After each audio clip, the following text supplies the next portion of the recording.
In early December of 2015, I was diagnosed with brain cancer after being operated on for a large tumor at the back of my head. You might be wondering why I'm even here. It's true that a cancer diagnosis is widely regarded as a death sentence. In fact, according to the St. Baldrick's Cancer Foundation, someone was diagnosed just in the time it took me to say these words. To make that view a little more panoramic, more children will die from cancer this year in the U.S. than from any other disease.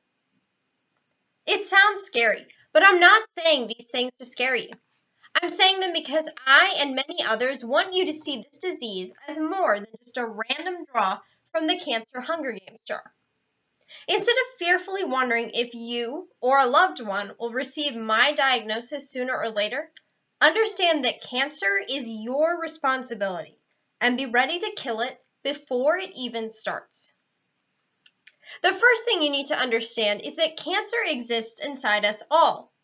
Cancer cells are simply normal cells growing out of control when their DNA code is breached.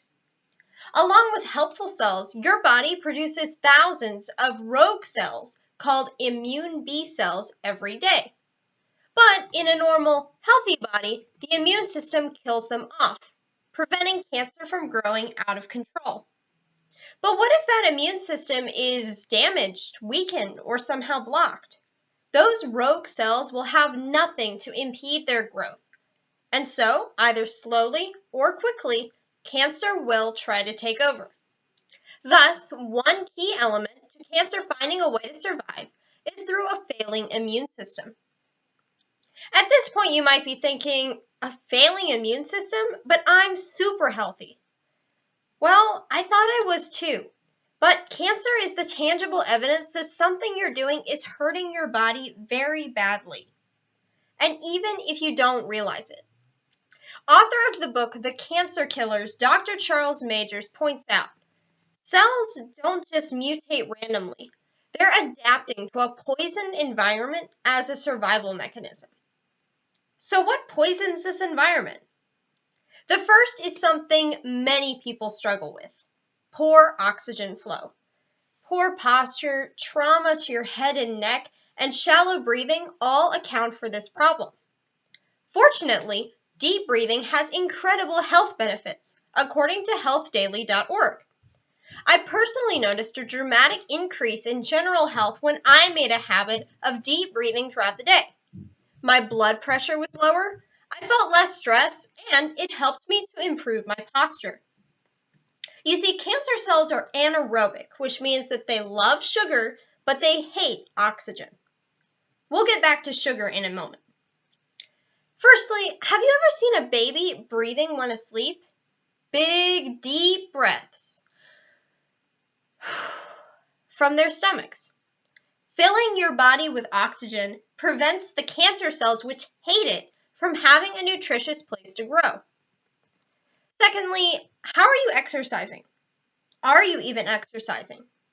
Not doing so is not only a huge problem Americans face today, but is also a significant helper to cancer's growth. Cancer.gov shows us the paradox.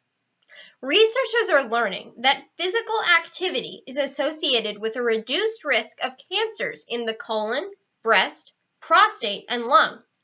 Despite these health benefits, more than 50%, that means half of you in this room, don't exercise on a regular basis.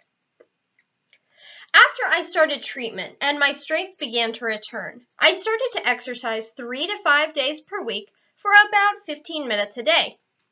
Sure enough, my blood counts, my endurance, and my blood pressure all improved. Exercise not only filled my body with oxygen, but also helped me to sweat out many toxins, which is our final subject. What are you doing about toxins? Simply put, these are damaging cells found in the environment, and they can be found almost everywhere. For example, you probably know it's a bad idea to inhale fumes from your car's exhaust. But why?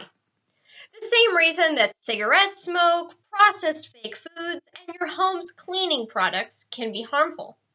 They contain chemicals such as mercury and lead that build up in your body and block your immune system. I know what you're probably thinking now. You just said they could be found everywhere. How could I possibly avoid all toxins? That's partly true. Because of the world we live in, avoiding all toxins in our environments and our homes and the air we breathe is incredibly difficult.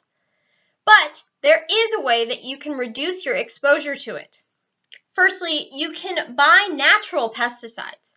You can buy unprocessed or make unprocessed foods without nasty things like trans fats and huge amounts of sugar. And you can find or make non-chemical based cleaners for your home, like vinegar spray. They might seem like little things, but trust me when I say that they have a huge difference. Being responsible for your body is incredibly important, and I learned that the hard way. Now, I try not to eat foods made with processed sugar or dyes, and use makeup and hair care products that come from local sources, and don't have a long list of chemicals I can't pronounce.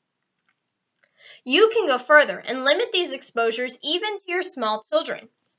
Babies especially are exposed to a buildup of toxins and chemicals from birth like never before. Lysol sprayed on their toys, pesticides in the grass they play in, even the breast milk they consume contains up to 18 times more carcinogens than someone can safely consume in their lifetime, according to cdc.gov. Remember the statistic I shared earlier about children dying from cancer? There is a definite and obvious connection. In fact, I hope each point I've made has been able to connect intuitively with you all. There's certainly methods I can attest to. Firstly, cancer cells hate oxygen, and they can't live in an environment you make full of it. Exercise and deep breathing are therefore critical to preventing cancer from being able to grow. Secondly, exercise and your nutrition helps determine what cancer will or will not be able to feed off of. Eating unhealthy fats, huge amounts of sugar, or unnatural sweeteners will all feed cancer but leave you feeling dissatisfied.